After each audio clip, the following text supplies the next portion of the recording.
Go ahead. So as we're talking here, Craig, what I'm learning is that through the adversity and the pain of how much time it's taking to enter in the data in a reactive way as compared to how quickly and simple it would have been to do it on a proactive side, there's no comparison. Why in a sane mind would I ever wait and not take just the 5-10 minutes, which is now taking me hours to try and find the data and hunt and chase people down for that information? Yep. So I guess the point being, the contrast between proactive and reactive is becoming clear and present. Yeah. Well, and you always say, if I don't have time to do it now or do it right, when am I going to have my time to do it over? Mm-hmm. Right. And it's exactly it. I thought, well, I'll just Colliding. put that off. And now it's like 3 times the amount because there's more data in there to actually deal with. And yeah, no, and it's all a learning curve. We're all figuring that. And making this relevant to other people Yeah. that you might send this clip to is what I'm picturing on a big scale, is if we don't do the things when they happen while they're happening and close those loops down in our life and leave stuff undone, it collides into the things that are happening in the future. Yeah. And so as an example, what I didn't do yesterday is now colliding with everything I have to do today. And my brain is having a hard time, and I'm finding myself doing like, which one of these do I pick? Because they both need to get done. And the pressure, it feels gross. I don't like you know what I mean?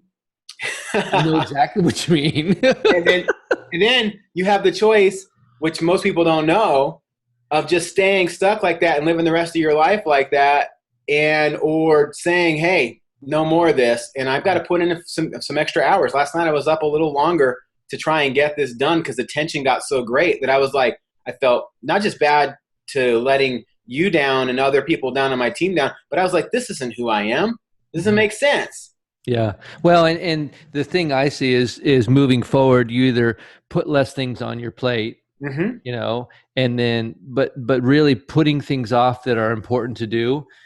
I love what you said, is you're going to have new important things that are next. Tomorrow. I've got important things, and it's going to collide. And then what Stephen Covey says is that those things that were important but weren't urgent yesterday, now all of a sudden they're urgent today. And you get in a cycle. You get in a cycle of always being urgent, and that's not healthy. And that's right. And what happens with that cycle is that until there's an emergency alarm that goes off in your head, you get conditioned not to do anything. Yep. And until that, and so training our brains to make that shift to focusing on doing important things before they're urgent because they matter, and because of and remembering from our past. I don't know if you had some closing thoughts on this topic. What would you say the big shift in transformation for just us as coaches is and as people that want to succeed in life? Yeah, and I would say just structure. It's all about planning.